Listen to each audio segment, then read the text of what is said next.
Throughout history, anyone who had a product or service to sell had to find a way to get his brand out there and make actual sales. The ultimate goal of anyone who has something to sell has always been the same. What has changed is the strategy and the means available to achieve that goal. Think about it. As new communication technologies appeared on the market, we came up with new ways to promote our stuff. We used catalogs, then transitioned to print ads like newspapers or magazines or billboards, then moved on to radio and then TV adverts. Then call centers started to appear and then the magic happened. The internet. Even since the internet appeared, we experienced significant changes in the way we promote our products and services. We went from static websites to the so-called Web 2.0, and we saw the appearance of things like inbound marketing, mobile marketing, video marketing, content marketing, and social media marketing. But one thing has always been constant, that is, in fact, always marketing. This is why in this section we are going to explore the fundamentals of marketing. But first, let's take a look at how the so-called traditional marketing differs from digital marketing. While traditional marketing is a one-way communication, digital marketing is an actual conversation with your target customers. Just think about it as a customer. If you open a newspaper or a magazine and see an advert that you don't like at all, there's nothing you can do about it. Sure, you can talk about it with some friends, but this will most likely have no effects on the brand who paid to have their ad printed on the magazine. And, most importantly, no other reader will know that you don't like the ad. Instead, if you see that same company posting that very same ad on Facebook, you can simply and easily share your opinion in the comment section below the post, and your message will be read by the publisher and all other users will display the ad.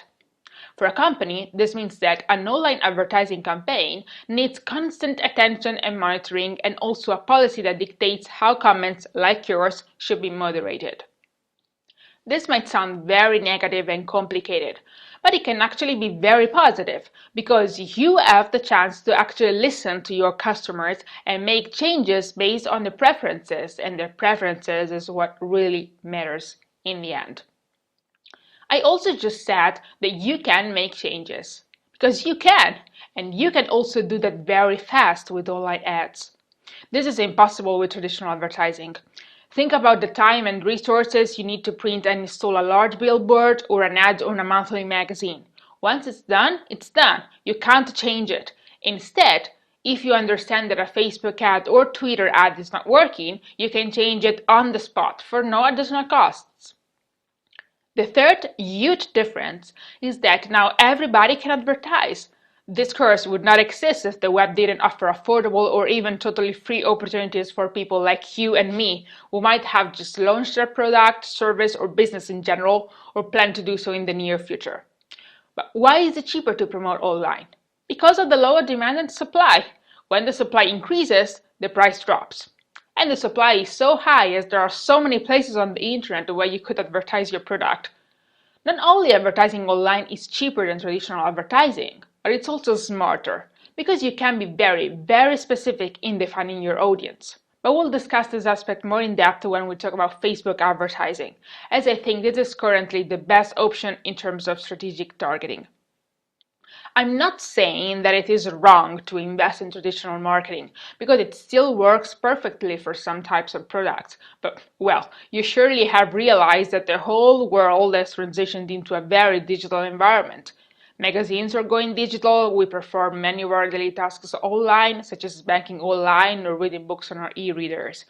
We are in the so-called digital age, and it definitely makes sense to invest in a digital campaign. If you can afford a traditional campaign, the two types of marketing can coexist, but I would not recommend to go exclusively for the traditional approach.